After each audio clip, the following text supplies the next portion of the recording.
na bengi tout le monde na mobilisation. Je crois que tokondima injustice oyo basali te, tokondima nomination oyo te. Trop c'est trop. Je crois que biso to sali musala na biso ba PV na biso yango. Bato yo kadima nommé bazawa te. Bato kadima nommé bazawa te. Bazo misela biso na badroit na biso tokondima ata mukete. Bato wana nyonso tout tokondima bango te. Comment bako nommé bato basali musala te bazala te baye.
Oyo eza mapapa oyo bayaki nango donc bayaki baza pe na machette na bango bayaki nango yango yo donc bapanzi ndako mobimba vitre nyonso bapanzi kane bakoti na kati ya salon basakaje salon nyonso ozomona basakaje salon nyonso eza sakaje nyonso makila oyo bozomona na se oyo basakaje oyo nyonso eza makila nyonso basakaje biloko nyonso na kati ya ndako nyonso eza sakaje oyo entrée ya porte ya kokota na couloir nyonso basakaje. Prenez comme ça. OK. Prenez comme ça comme OK. Porte nyonso babuki. Donc awa toza ko vivre insécurité totale. Donc makila au chambre nyonso saccagé au nyonso makila bozomona au couloir et kokota na chambre au nyonso makila mire nyonso makila na makila. Donc ils étaient bien armés jusqu'aux dents. Donc bozomona chambre nyonso eza saccagé au chambre bapara nyonso saccagé. Bayaki na mission bien déterminée. Bayaki. Alors, situation ya boye, tokoki kotika la indifféremment te. Il fallait vraiment bakonzi ba mona pour niveau insécurité comme na mbudi awa. En tout cas, comme na degré niveau moko intolérable. Libanga bayaki na mo ba boaki ba ventilateur nyonso saccagé. En tout cas, toujours senga en tout cas, décision moko ezwama si possible. Donc c'est un peu ça. Donc nyonso bayaki vraiment la mission baboma procureur. Donc c'est ça.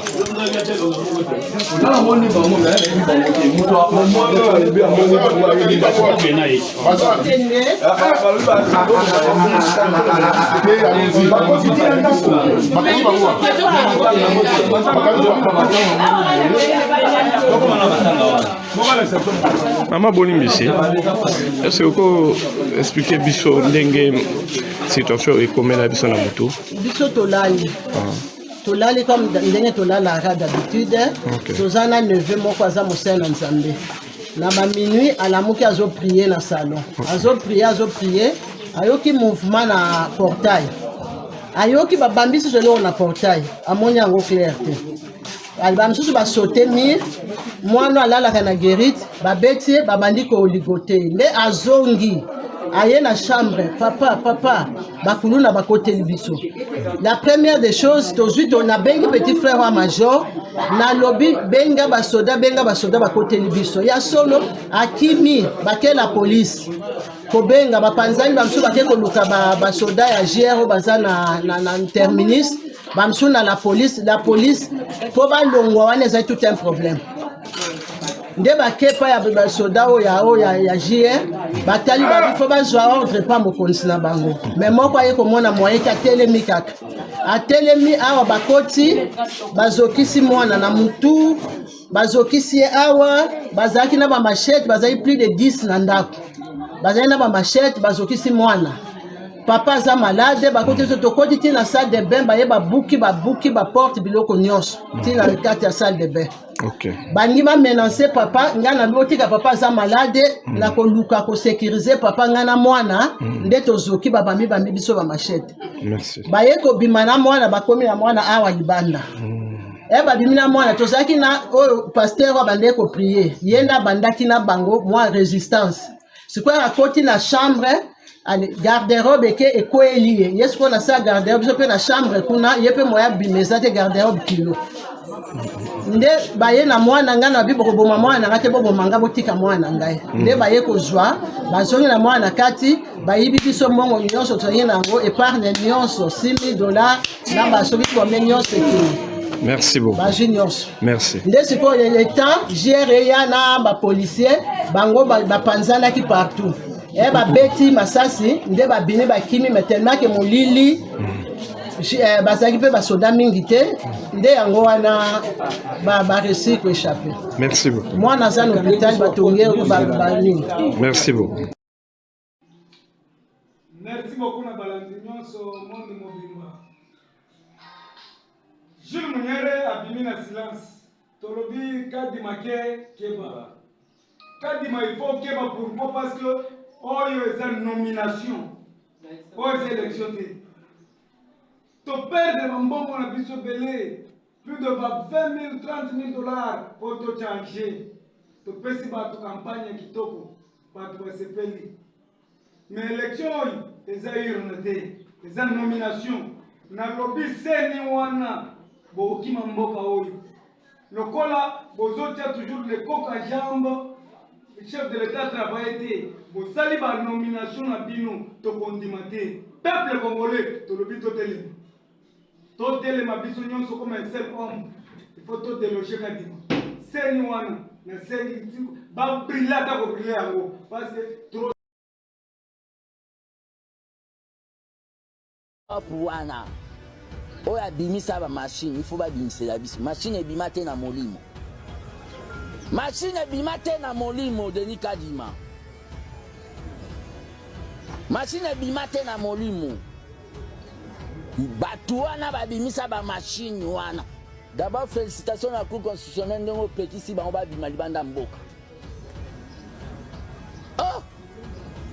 Ozui machine. Au même on anda kuna yo. Na bureau, il y a 25 000 électeurs.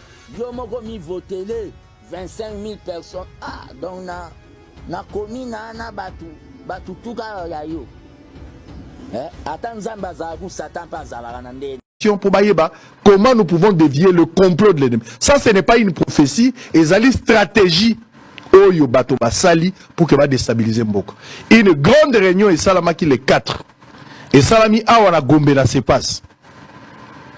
Basali réunion wana na yebi bato ba participer à la réunion. Il y a eu 3 leaders politiques Basali Awa sur place. Babimi na noté Misusu Bazali Banda mais Bazali qui représentait la bato na bango. Ils ont pris part dans cette réunion. Ba discuter comment bakoki kosala baction ya makasi sur terrain oyo ekoki kosusciter désordre na kati ya mboka. Nazo peser bamo makambo nazoloba et je sais de quoi je parle. Basali réunion na bango baye ko constater que kobimisa batu na balabala ezali très difficile pour des raisons X ou Y. Est-ce que ça problème, il y a stratégie parce que mbongo bazangi te mbongo bazanango. Mais kobimisa batu na balabala ezo ala très difficile na contexte to zanango lelo. Balingi ba déclarer férié na mboka ou ville morte, to ba ville morte. Balingi ba tia ville morte na mboka. Mais place wape ba étudier na kati ya réunion ango que par rapport à ville morte et koki kozala paix difficile. Et ça impossible était, mais réussite nango est à faible pourcentage. Nayebi ba combo ya bateau ba participer na zolo ba biloko ezali vérifiable. Ba combo ya bateau ba prenaki par na kati ya réunion.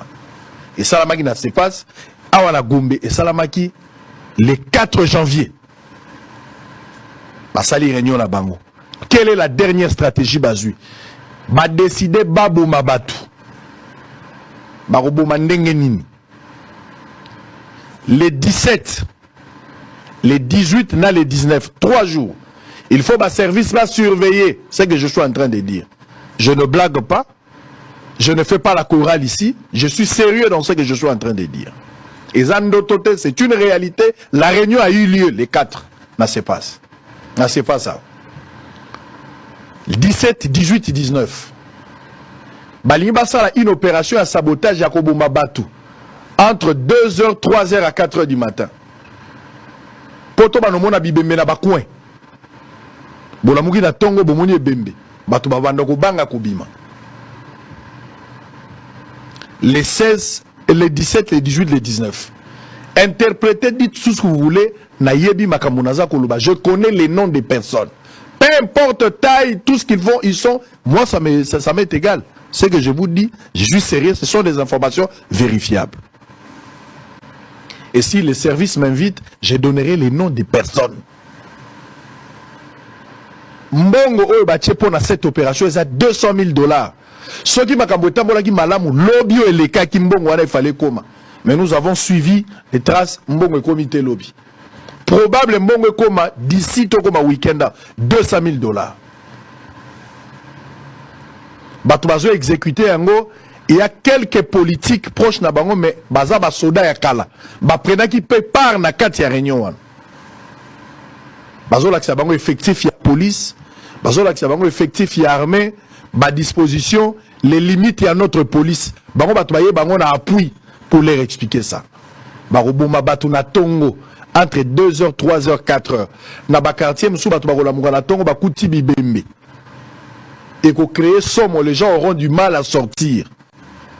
Et surtout que Zali na veille, il y a investiture, il y a Tshisekedi qui prête serment pour la seconde fois, il y a élection le 20 décembre, le 20 janvier, dans le stade des martyrs.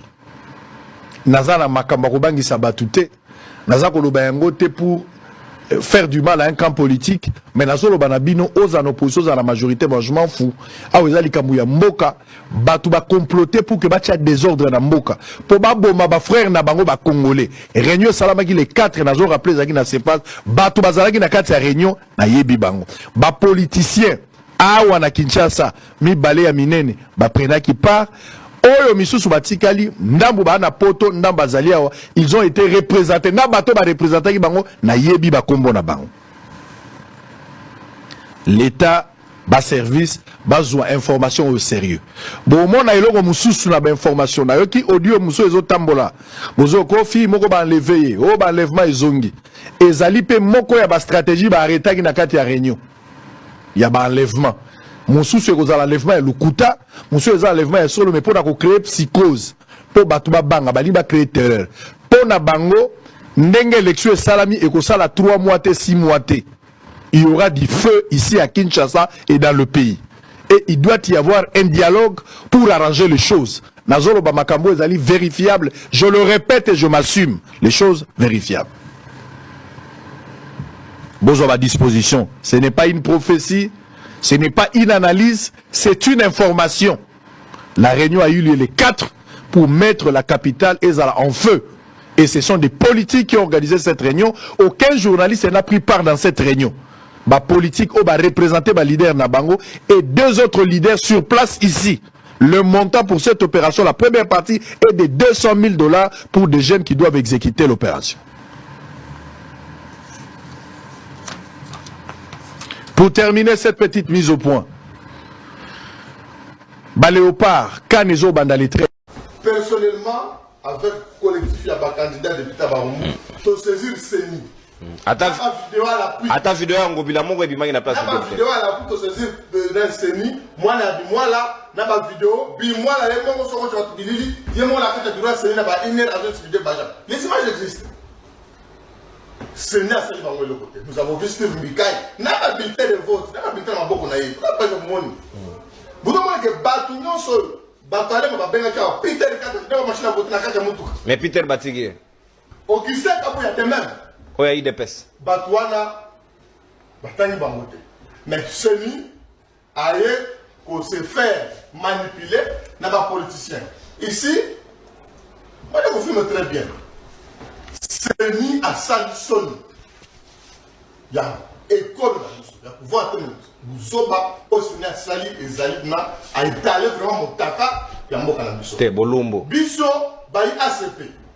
Nazali Kopen n'a pas la mobilisation générale. Bon, ça l'a mobilisé, nous sommes les progressistes. Les progressistes, nous sommes des révolutionnaires. Tous en état de droit, autrement pour accompagner le président de la République. Nous croyons fermement dans l'état de droit. C'est pourquoi tu bengi pas tu n'as pas la balabala. Tu bengi pas tu n'as pas la manifestation. Tu as saisi la instance où il s'est engagé. Ce qui est au moins que manipulation des alliés continuer. Tu continues la conséquence de la biso. Mais on a dit que c'est ma politicien. Pour le bataille pour l'anda. Si non, pas liste, moi quand on a dit il dépêche ses attaches. Au moment où aujourd'hui à la biso là, le professeur Mbata. Ouais, mais Mbata, Abino, n'a pas combattre la liste de ce type. Hein, quand vous appelez la porte de l'objet, n'a pas combattre la liste de ce type. Beaucoup de banane. Pouvoir de cela de l'angani. Et pouvoir batu bachanjaka lelo kuli kozala mbenza lobi ntina lobi ndekonanga etalu lobi et ainsi de suite awa ngana zoko benga bana ya ACP na calme otu ezali kotambola oyo secrétaire général non secrétaire général et là na authentifié voix et la voix en botamoto te je connais la voix de Charles c'est pas lui ezali secrétaire général te oyo azali pe invalidé injustement na moi mbalelo na cage politique. Mais détenir une machine à net une autre. Non, est-ce que imaginez-vous qu'il y a Kinshasa au côté de la popularité, Boutamoun, la popularité, Augustin Kabouya? Non, moi je dois contredire sur le plateau. Parce qu'au moment où Boutamoun a demandé comme déjà député, à l'époque de 2018, Kabouya était incapable de remettre 5e la provinciale. Vous comprenez? Et vous n'allez pas comparer quelqu'un comme Moutamou na Kabouya. Hein? Kabouya attendez pourquoi on a ISC. Donc le diplôme il y a autre variété papa Kabouya. Alors on a cette époque là Moutamou à autodidacte. Or à cette époque là Moutamou a eu un diplôme là. C'était nous massi. Tout le boyé. Si quoi les batouana la question des autres là. Batounion so yo batangi wana bato union sacrée. Est-ce que ma machine a voté ou non? Elle va voter. Vous allez voter quand les députés vont voter président. Donc ceci doit avoir une conséquence logique. Réfléchissons un peu. Oui, c'est une réflexion ouverte. Doit avoir une conséquence logique sur le pourcentage du chef de l'État. Réfléchissons un peu. Est-ce que Batouana Nyon Souana, Batouana Union sacrée, tant qu'on va voter, vous allez voter, vous allez voter président? Parce que l'élection est accouplée. Je ne crois pas. L'élection est accouplée. Oui, c'est-à-dire que l'habileté Mokwana, vous allez voter président, vous allez candidat M. Fachi Béton. Ils sont des photos pour la question. Et c'est-à-dire, non, j'ai réfléchi. Et quand on a un camp politique, ils ont la biso pour mon côté. C'est-à-dire, si tel est le cas, le cas Seigneur reconnaît traité, Makamouana tricherait Zali, c'est-à-dire, dans Makamoupe à présidence, oui. Pourcentage sur les 73%. Il y a président de la République, tricherait Zali. Conséquent, tu réfléchis comment il a 30%. Non, tout solo là. Tout solo là. Parce que Seigneur reconnaît que oui, Batou Oyo n'a pas machine à voter. Premièrement, Seigneur est incapable, il y a quoi que ça biso, le lengue nini, Batouana parce que ma machine a voté. Seni, asa incapable. responsable. Seni, Kadima, asa incapable. Yakuta les sabiso, l'olenge nini, Seni, et bakandra parce que ma machine wana. Pour ma machine n'est pas Seni. Deuxièmement, Kadima, Yamona Seni n'est pas misali, juge parti. Kadima n'a pas le droit de voter un candidat. Oh, déjà, dossier n'a c'est l'équipe. Oh, déjà, à quel et la Cour a confirmé la candidature de la personne. La Cour confirme la candidature. Et vous allez voir que Kadima a invalidé. Mais ils allaient violation. Ils allaient violation. Mais pas qu'on dit non, non. C'est un groupe de division. Parce que c'est très important. L'un des 82 candidats invalidés par la CENI a vu son nom être cité ici. Il s'agit de l'ancien ministre des Transports Justin Kalumba Mwanangongo. Il est élu dans la circonscription électorale de Kasongo. L'information Top Congo à vous donner, c'est que Justin Kalumba a introduit son recours ici à la CENI. Il n'est pas allé en justice, il a introduit son recours ici à la CENI. Recours examiné, il a été réhabilité. Donc, sur les 82 députés invalidés ou candidats invalidés, il n'en reste plus que 81 parce que Justin Kalumba Mwanangongo, après avoir introduit son recours ici, après que son cas ait été réexaminé, a été réhabilité et il figure parmi les élus de la circonscription de Kasongo. La décision de la CENI j'ai appris l'information dans le couloir. La décision de la CENI, nous l'aurons en dur, je crois, ce matin ou dans la matinée. Est-ce que vous allez changer la Constitution? Ce qui est évident, c'est que durant ces mandats, nous ferons beaucoup de réformes. Et si ces réformes doivent toucher à la Constitution sera touchée. Il faut pas. Mais vous ne répondez pas directement à la question. Je réponds que. Est-ce que vous allez changer la Constitution pour changer le nombre de mandats, la durée de mandat, la nomination des gouverneurs? Ne regardez pas la Constitution, s'il vous plaît, que sous les prismes de ce qui est verrouillé. Encore que ce qui est verrouillé, si, pour des impératifs qui nous concernent. Vous allez déverrouiller. Mais je vous donne un exemple. J'ai reçu plusieurs réactions de plusieurs compatriotes. Pourquoi on ne ferait pas, nous, par exemple, c'est une réflexion, une élection du président comme en Afrique du Sud? Je réfléchis. Il ne faut pas avoir... On va nommer le Premier ministre, le président par le Parlement. Il ne faut pas mystifier, on va élire le président parce que l'Angola les fait, l'Afrique du Sud les fait, c'est pas que le modèle démocratique ne se passe pas. Aux États-Unis, même s'il y a le vote populaire, mais le vote s'est fait au niveau du Congrès, etc. Ça veut dire que nous ne devons pas avoir peur. Le moment venu, le président, évidemment, avec un tableau de bord, on va faire un brainstorming, des réflexions sur les questions qui nécessitent des réformes. Vous, le parti de père et de mère, et si dans ces réformes... Des candidats de l'étranger, vous allez et si dans des réformes, ouvrir la Constitution comme ça? JM, vous parlez français. Candidat de l'étranger ou candidat étranger, c'est deux choses différentes. S'il vous plaît. Donc, ne perdez pas les peuples de Dieu qui nous suivent. Et donc, si nous faisons ces tableaux de bord sur base du degré d'application de notre Constitution depuis 2006 et qui se dégage une volonté de dire que nous devons réformer, si nous devons réformer, y compris toucher à la Constitution, on la touchera. Mais ça se fera dans un processus ouvert. Avec un Parlement. Et le peuple sera pleinement au courant de ce qui sera fait. Ici, ne bloquez pas le peuple sur les dispositions interdites. Peut-être qu'elles ne seront pas concernées. Oui. Mais JMK, convenez avec moi. La forme de l'État, convenez avec moi. Le nombre de mandats, etc. Convenez avec moi, mais il y a un pacte qui a été fait. Convenez avec moi que les élections, nos élections ne peuvent plus se tenir en décembre. Dites-moi, et on va non, s'il vous plaît, convenez avec moi que nos élections ne peuvent plus se tenir en décembre. Parce que souvent, les 5 dernières années, en décembre, les gens étaient non seulement traumatisés, mais c'est un mois de forte pluviométrie.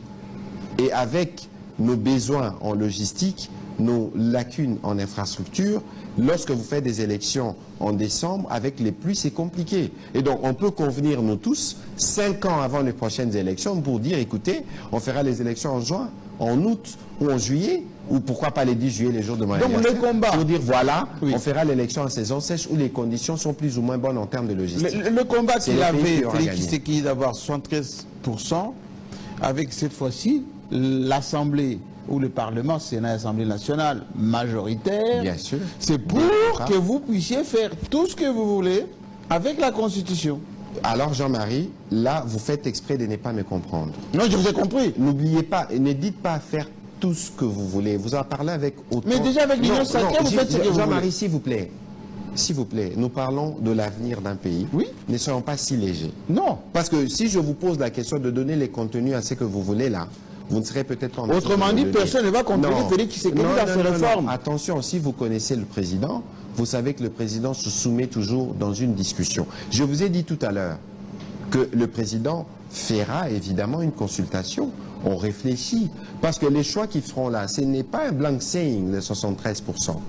C'est pas un blank saying. Ça veut dire qu'il n'y a rien que nous ne puissions nous faire que le peuple ne sera pas préalablement informé, avisé.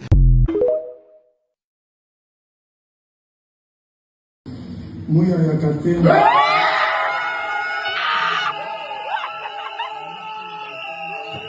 ne vais pas chanter l'hymne national, c'est ce que Jean-Pierre Bemba a dit. Vous savez, je ne sais pas chanter l'hymne national comme un perroquet. Je chante l'hymne national avec dignité parce que je comprends l'hymne national. Si on comprend bien ce qu'on chante et si on peut passer aussi à l'action, l'hymne national ne nous envoie pas prendre les armes et tuer les autres Congolais. Je chante l'hymne national et je pratique notre hymne national. Je suis un homme d'action et je ne prendrai jamais des armes dans ma vie. Voilà. Si on comprend ce que dit notre hymne national, on n'aurait pas des élections chaotiques, la fraude, avec des machines à tricher qu'on a vu un peu partout. Ça, c'est l'hymne national. Chanter comme un perroquet, je ne chanterai jamais l'hymne national comme un perroquet.